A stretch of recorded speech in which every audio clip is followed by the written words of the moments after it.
जय हिंद बच्चों।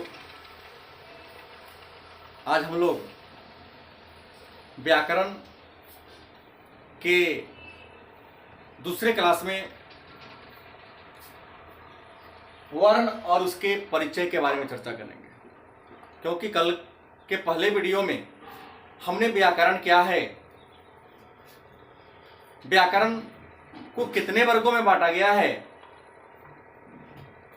व्याकरण पढ़ने का उद्देश्य क्या है, शब्द क्या है, लिपि क्या है, भाषा क्या है, वाक्य किसे कहते हैं, इन सब के बारे में चर्चा किया। तो आज उससे आगे हम लोग चर्चा करेंगे वर्ण और उसका परिचय। वर्ण जिसे अंग्रेजी में लेटर कहते हैं, तो लेटर क्या है, वर्ण क्या है, परिभाषा तो मैं कल भी दिया था, लेकिन आज विस्तार से। वर्ण ध्वनि को लिखने के लिए जिस चिन्ह का प्रयोग करते हैं, ध्वनि मुख से निकला आवाज ध्वनि कहलाता है। हम जो बोल रहे हैं, इससे जो हमारे मुख से जो साउंड निकल रहा है वही है ध्वनि। तो अपने ध्वनि को लिखने के लिए हम जिस चिन्ह का प्रयोग करते हैं वही वर्ण कहलाता है। या वर्ण वह मूल ध्वनि है जिसे खंड या टुकड़ा न किया जा सके। याद रखेंगे, ध्वनि को लिखने के लिए जिस चिन्ह का प्रयोग करते हैं उसे हम क्या कहते हैं, वर्ण कहते हैं। जैसे मैंने कहा क, तो हमने मुंह से बोल दिया क, इसका चिन्ह ये हो गया। हमने बोला अ ध्वनि है, लेकिन अ का चिन्ह क्या है, ऐसा। तो यही कहा कि ध्वनि को लिखने के लिए जिस चिन्ह का प्रयोग किया जाता है उसी चिन्ह को हम वर्ण कहते हैं। जैसे क का चिन्ह ये है, अ का चिन्ह ये है। अब है हिंदी वर्णमाला में या हिंदी भाषा में वर्ण कितने हैं, तो हिंदी भाषा में वर्णों की संख्या 52 मतलब 52 है। फिर होगा वर्णमाला क्या है, तो 52 वर्णों के समूह को, हिंदी वर्णमाला में 52 वर्ण है, इन 52 वर्णों के समूह को हम वर्णमाला कहते हैं। और याद रखेंगे, वर्ण को हम अक्षर भी कहते हैं, वर्ण को हम अक्षर भी कहते हैं। और वर्ण या अक्षर भाषा की सबसे छोटी इकाई है, मतलब भाषा की सबसे छोटी इकाई को हम वर्ण या अक्षर कहते हैं। मन में प्रश्न होगा, वर्ण कितने प्रकार के होते हैं, तो वर्ण 2 प्रकार के होते हैं। वर्ण 2 प्रकार के होते हैं, एक का नाम है स्वर वर्ण, दूसरे का नाम है व्यंजन वर्ण। वर्ण 2 प्रकार के होते हैं, एक का नाम है स्वर वर्ण, दूसरे का नाम है व्यंजन वर्ण। मन में प्रश्न होगा, स्वर वर्ण किसे कहते हैं, तो बिना किसी दूसरे वर्ण की सहायता से बोले जाने वाले वर्ण, मतलब वह वर्ण जिसको बोलने में किसी दूसरे वर्ण की सहायता न ली जाए। जिस वर्ण के उच्चारण में या जिस अक्षर को बोलने में किसी दूसरे अक्षर की सहायता नहीं ली जाए, तो उसे हम स्वर वर्ण के नाम से जानते हैं। और आपको बता दें, हिंदी वर्णमाला में स्वर वर्ण की संख्या 11 है। वे स्वर वर्ण कौन कौन है, तो अ, आ, हर्ष ई, दीर्घ ई, हर्ष उ, दीर्घ उ, री, ए, आई, ओ, औ। ये जो 11 है, यह स्वर वर्ण है। मतलब हिंदी वर्णमाला में स्वरों की संख्या, स्वर वर्णों की संख्या 11 है। अब होगा क्या, स्वर वर्ण का भी वर्गीकरण है, हाँ, स्वर वर्ण को 2 वर्गों में बांटा गया है। कुछ विद्वान इसे 3 वर्ग कर देते हैं, ह्रस्व, हर्ष स्वर, दीर्घ स्वर और प्लुत स्वर। लेकिन 2 ही अध्ययन की सुविधा के लिए वर्तमान समय में व्याकरणाचार्यों के द्वारा स्वर वर्ण को 2 वर्गों में बांटा गया है। कुछ विद्वान 3 लेके चलते हैं, नाम है ह्रस्व स्वर, दीर्घ स्वर और प्लुत स्वर। लेकिन हम यहां 2 की चर्चा करेंगे, एक है ह्रस्व स्वर, दूसरा है दीर्घ स्वर। मन में प्रश्न होगा, ह्रस्व स्वर किसे कहते हैं, तो जिस स्वर को बोलने में कम समय लगे, जिस स्वर के उच्चारण में, जिस स्वर को बोलने में या जिस अक्षर को बोलने में कम समय लगे। दूसरे शब्दों में, जिस स्वर को बोलने में, जिस अक्षर को बोलने में एक मात्रा का समय लगे उसे ह्रस्व स्वर के नाम से जानते हैं। दूसरा दीर्घ स्वर। दूसरा क्या है? दीर्घ स्वर। तो जिस स्वर को बोलने में ज्यादा समय लगे या दो से अधिक मात्रा का समय लगे, जिस स्वर को बोलने में 2 मात्रा का समय लगे उसे दीर्घ स्वर कहते हैं। और कुछ विद्वानों का मानना है नहीं कि स्वर तीर्ण है, एक का नाम है पलुत। पलुत क्या है? तो पलुत का मतलब हो गया कि 2 या 2 से अधिक वर्णों की सहायता से, या यूं कहा जाए कि जिस वर्ण के उच्चारण में 3 मात्रा का समय लगे या बहुत ज्यादा समय लगे उसे हम पलुत स्वर के नाम से जानते हैं। मतलब ह्रस्व स्वर जिसके उच्चारण में 1 मात्रा का समय लगे, दीर्घ स्वर जिसके उच्चारण में 2 मात्रा का समय लगे और जिसके उच्चारण में 3 मात्रा का समय लगे उसे हम पलुत स्वर के नाम से जानते हैं। आता है व्यंजन वर्ण किसे कहते हैं। आते हैं व्यंजन पर। तो व्यंजन वर्ण किसे कहते? तो जिन वर्णों को स्वर वर्ण की सहायता से बोला जाए, मतलब वह वर्ण, वह अक्षर जिसके बोलने में या जिसे बोलने में स्वर वर्ण की सहायता लिया जाए, मतलब स्वतंत्र रूप से उसको हम बोल नहीं सकते हैं, लिख सकते हैं लेकिन बोल नहीं सकते हैं। तो जिस वर्ण के उच्चारण में स्वर वर्ण की सहायता लिया जाए उस वर्ण को हम व्यंजन वर्ण के नाम से जानते हैं। जैसे क ख, जैसे कहा हमने जिस वर्ण के उच्चारण में दूसरे वर्ण की सहायता लिया जाए तो हमने क्या कहा? क।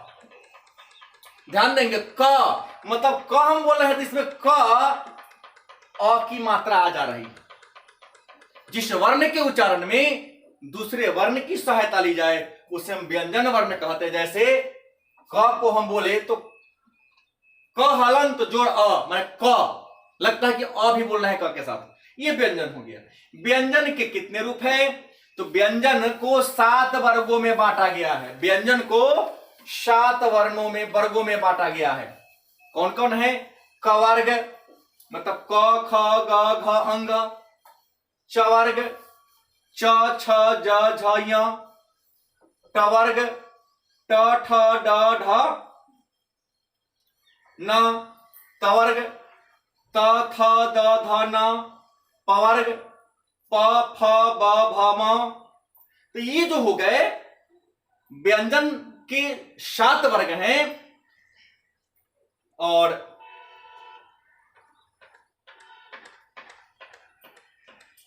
अंतस्थ या रा ला वा, मतलब आता है कंपटीशन में, इसमें कौन अंतस्थ व्यंजन है? तो या रा ला व को अंतस्थ व्यंजन कहते हैं। उसके बाद उष्म, तलावेशा, मूर्धनेशा, दंटीशा और ह को हम उष्म व्यंजन के नाम से जानते हैं। तो यहां एक प्रश्न होगा कि ये तो हो गया कवर्ग, क ख ग घ को कवर्ग कह दिए, च छ ज झ को चवर्ग कह दिए, ट ठ ड ढ को टवर्ग कह दिए, त थ द ध को तवर्ग कह दिए, प फ ब भ म को पवर्ग कह दिए। तो या र ला वा को अंतस्थ कहते हैं। तो इसको अंतस्थ क्यों कहते हैं? तो इसको अंतस्थ कहते हैं। अंतस्थ व्यंजन क्या है? तो मुख के आंतरिक भागों से बोला जाने वाला वर्ण, मतलब ये य र ल व ऐसा वर्ण है जिसमें मुख का बाहरी अंग मेरा ओठ है, ओठ का प्रयोग नहीं होता है। ओठ के अंदर जितने हैं, तालु है, जीभ है, इन सबकी सहायता से हम बोल लेते हैं। तो मुख के आंतरिक भागों से बोला जाने वाला वर्ण अंतस्थ व्यंजन कहलाता है। उष्म नाम है, उष्म माने उष्मा। जिस वर्ण के उच्चारण में मुंह से उष्मा निकलती हो, मुंह से गर्मी निकलता हो, मुख से हवा निकलता हो, मुख से भाप निकलता हो, तो जिस वर्ण के उच्चारण से मुंह से उष्मा, हवा या भाप निकलती हो उससे उष्म। बोलने में मुंह से उष्मा निकल जाए, उच्चारण करके देख लिया, तलावेश, मूर्धनेशा, दंटीशा, ह, मुंह से हवा निकल रही है, मुंह से हवा गर्म होता है, तो इसे हम उष्म व्यंजन कहते हैं। उसका संयुक्त व्यंजन अगला है संयुक्त, मतलब 2 व्यंजनों के सहयोग से, 2 व्यंजनों के सहयोग से जिस व्यंजन का निर्माण हुआ है उसे हम संयुक्त व्यंजन के नाम से जानते हैं। जैसे छ, त्र, ज्ञ, स्र, ये दो व्यंजनों के मिलने से बना है, तो इसको हम संयुक्त व्यंजन के नाम से जानते हैं। उसके बाद द्विगुण, इसके अंतर्गत आता है ड और ढ। अब आते हैं हलंत। हलंत क्या है? हलंत किसे कहते हैं? तो हलंत को आधा अक्षर भी कहते हैं। मतलब हम कोई शब्द लिख दिए, जैसे हमने लिखा क लिखा, तो इसमें अ भी छिपा हुआ है, लेकिन जैसे ही इसमें एक लगा दिए तो इसी को हम कहते हैं हलंत। चिन्ह यहां है, ये लगा दिए, इसको हलंत कहते हैं। हलंत लगाने का मतलब यह क केवल लिखा जा सकता है, बोलना संभव नहीं है, इसका मतलब आधा अक्षर हो गया। इसमें से हलंत लगाने का मतलब इसमें स्वर को हमने क्या कर दिया? हटा दिया। फिर मात्रा किसे कहते हैं? तब व्यंजन के बाद प्रयोग होने वाला स्वर। व्यंजन के बाद, व्यंजन क्या हुआ? जैसे कोई एक व्यंजन ले लेते हैं, हम यहां ले लिए व्यंजन एक लिख दिए। अब व्यंजन के बाद प्रयोग होने वाला स्वर, जैसे क में एक जोड़ दिए, क्या हो गया? का। क में इधर से एक जोड़ दिए तो ये हो गया की। क में इधर से जोड़ दिए तो हो गया दीर्घ ई। क में हर्ष उ की मात्रा तो कु। ये हो गया दीर्घ उ की मात्रा, यह भी होगा कु। अगर दीर्घ ए की मात्रा जोड़ दिए तो ये हो जाएगा के।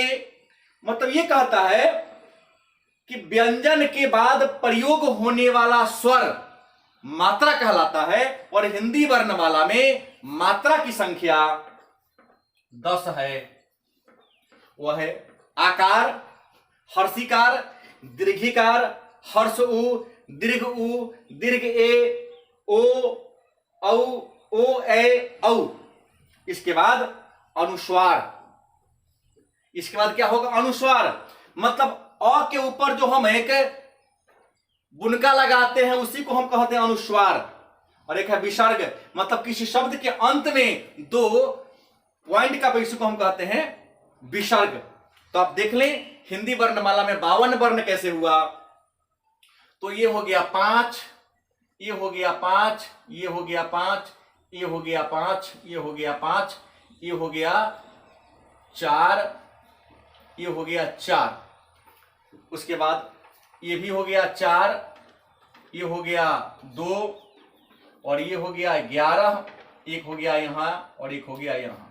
कुल जोड़ लिया जाए मतलब हिंदी वर्णमाला में कवर्ग, चवर्ग 5, चवर्ग 5, तवर्ग 5, तवर्ग 5, मतलब कुल मिलाकर ये हो गया 25। 4 4 8 33, 4 37, 2 39, और 10 50, 51 52। मतलब कुल मिलाकर हिंदी वर्णमाला में 52 वर्ण है। याद रखेंगे कवर्ग से लेकर पवर्ग तक 25, अंतस्थ 4, उष्म 4, संयुक्त व्यंजन कितने हैं? तो 4, द्विगुण व्यंजन कितने हैं? तो 2, और स्वर 11, अनुस्वार 1 और विसर्ग 1। धन्यवाद। कल हम लोग भाषा के बारे में आगे बढ़ेंगे।